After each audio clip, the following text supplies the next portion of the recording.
Hello everyone. So today I'm going to make a miso hot sauce. And as the base of the hot sauce, I'm using this fermented pepper mash that I made using the vacuum bag fermentation method. I'll leave a card up here so you can see that video and the process I used to do the vacuum bag fermentation. A lot of people are familiar with the Bravado Spice Company Aka Miso hot sauce. And while I'm a huge fan of this is not the direction I'm going for today. I find with the Aka Miso, it's absolutely delicious, but it's very sesame oil forward, where this sauce, I want it to be a little more miso forward. I find that you don't taste the miso so much in this, you really just taste the sesame oil, and you get that kind of umami hit from the miso. But I want this sauce to actually taste like miso. And so the inspiration from this sauce is actually a Hawaiian hot sauce. Doesn't have sesame oil, has more miso. The rest of the ingredients is pretty similar, and it was from that I started kind of dabbling with miso with hot sauces.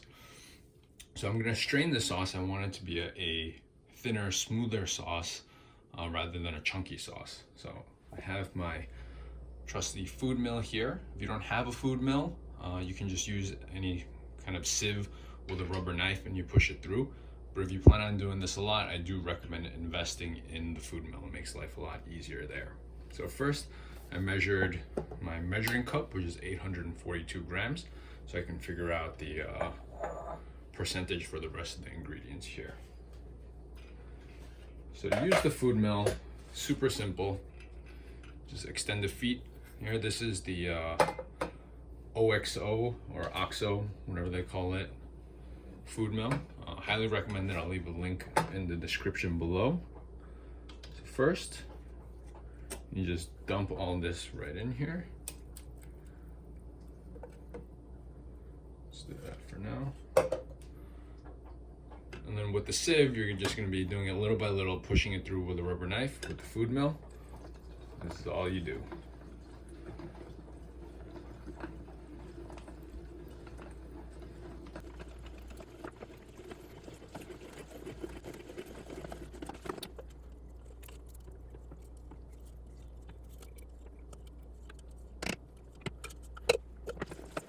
The food mill, every once in a while you just go reverse a little for any of the skin and the pulp that's stuck. I'm going to use my rubber knife here, push down the sides, and then get this kind of over into the portion where it actually extracts from.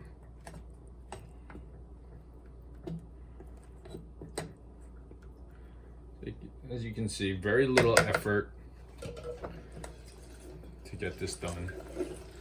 And for the longest time, I did just use the sieve and the rubber knife, but it takes so much longer and so much more effort. You can see it's pretty much almost there. It's just this skin and seeds left. And you can use this stuff too. I wouldn't discard this. From all the different batches that I do, that I use the food mill on, I save the leftover kind of pulp and I just mix it all together in a jar. And sometimes I use that as a base for sambal oelek, or I just use it straight from the jar when I'm cooking. And it's got a great fermented flavor. And then different ferments, I use different ingredients. Some have onions, some have shallots, garlic. So all that flavor kind of just melts together. So definitely don't waste that.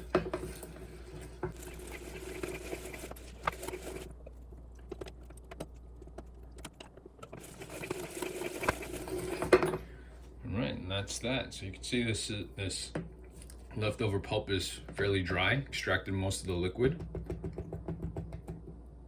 Put this to the side so I can put it in that jar later. And then you just want to kind of scrape the bottom here.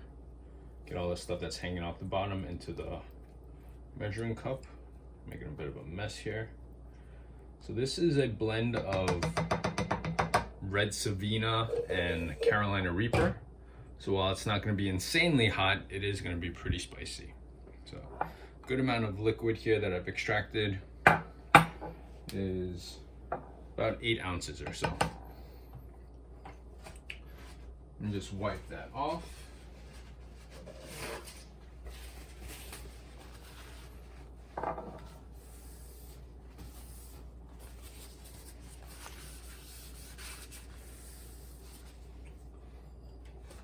measure this, see how much we have here.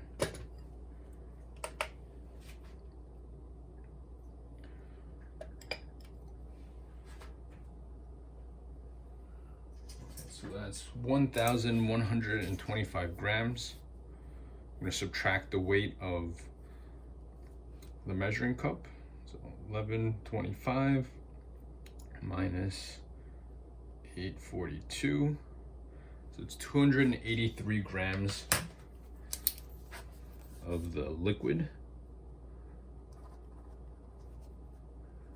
And then so for the miso, I'm using 15%. So 15% of 283. I'm doing 42.45, so I'm gonna round it to 43 grams of miso. I'm also using mirin, seasoned rice vinegar, and low sodium soy sauce. So these are gonna be 5% each of the total weight. So 14 grams for each of these.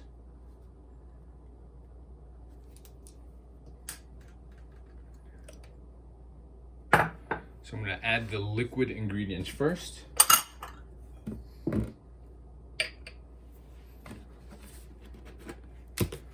Zero this out.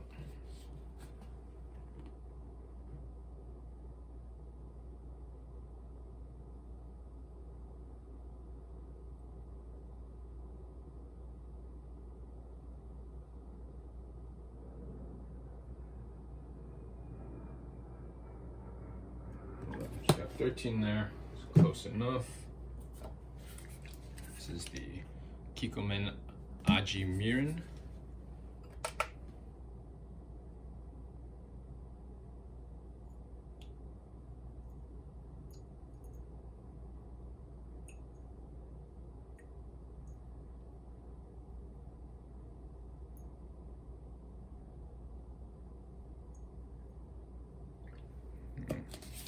Up to 15, but that's fine. And then finally the seasoned rice vinegar.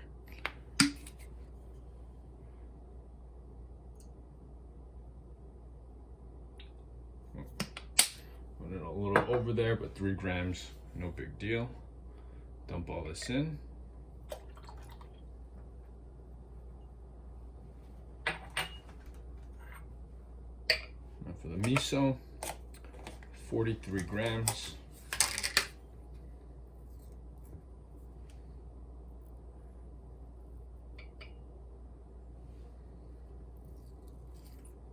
And there's different misos. This is also the Aka Miso. Aka just means red in Japanese. So the Aka Miso is aged for longer, so it develops this kind of darker color, and the flavor is more complex as well. You can use any miso you like. You can also use the Chinese fermented soybean paste, or the Korean fermented soybean paste called doenjang. Okay, all right, so with what's on the spoon, should be right around 43.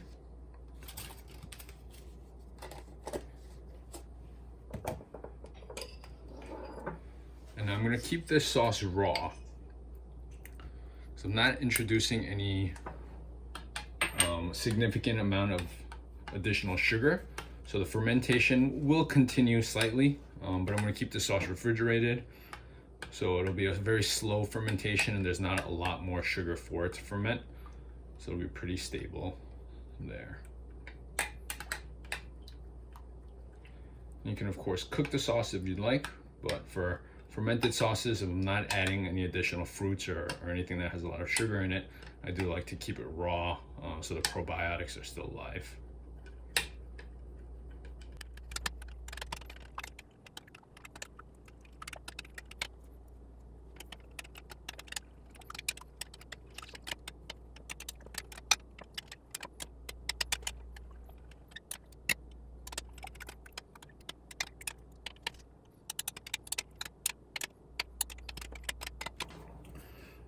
All right, and that's it. So the miso dissolves pretty easily. with some good mixing. Just make sure you dig through. If there's any chunks left over, just smush it against the wall. Make sure you dissolve it. Let's give this a quick taste.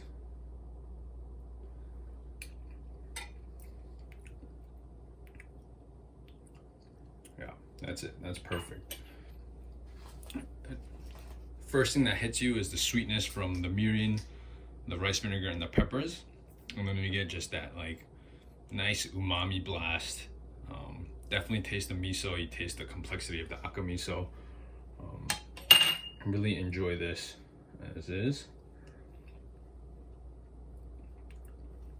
Yeah, that's phenomenal. Good level of heat from the red Savinas and the Carolina Reapers. You can of course use whatever peppers you like to suit your heat tolerance.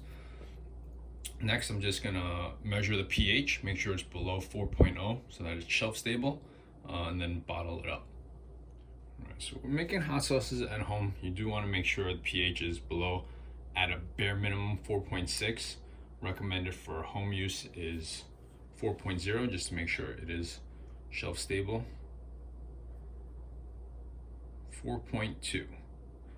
So generally I like it under 4.0 as I mentioned, but since this sauce is gonna live in the refrigerator, 4.2 is definitely good enough. And I do pretty, excuse me, got a little, some fumes from the hot sauce hit me. And I do keep everything pretty well sanitized, so I'm pretty confident in my in the cleanliness. So 4.2 I'm comfortable with, especially since it is gonna be living in the refrigerator. And I don't expect it to last more than a couple of months. All right, I'm gonna bottle it up now. So for strained hot sauces where it's thin and there's no pulp or seeds in it, these are my favorite bottles to use. Squeeze bottle, and it has the kind of twist opening like on the sriracha bottles. These don't work well for a thicker sauce though, or anything with seeds in it. They do get clogged up very easily, but for strained sauces, this is my go-to. So the way I sterilize these is I used some Everclear. So I washed it with soap and water, then rinsed it out with Everclear, dumped the Everclear, and then I used the seasoned rice vinegar I did to rinse it out again, so you don't get the residual Everclear flavor in there. So everything's been well sanitized. Got my funnel here, and then just gonna fill these up.